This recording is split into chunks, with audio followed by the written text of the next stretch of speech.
My name is Besiktas. I'm from Edmonton, Alberta, Canada. I noticed I'm losing my hair day by day, and I did see lots of advertisement on Facebook about hair transplant in Turkey. And I did get a few quotations from different clinics, very good prices. And because there were so many quotes and so many options coming,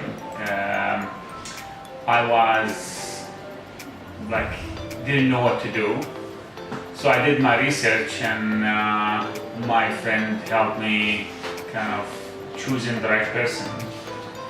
First thing we looked at is for the doctor himself to do the surgery, and unfortunately lots of clinics that they give you good price. A technician is doing the job, not the doctor.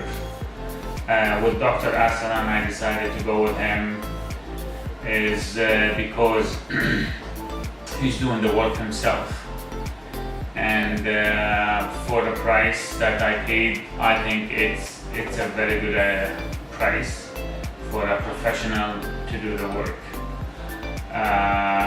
The doctor is very friendly. I sense that he is very professional, very confident, and they took care of me, and they treat me really well. And I hope I will get a good results after, and I will have a good review for him as well. Thank you.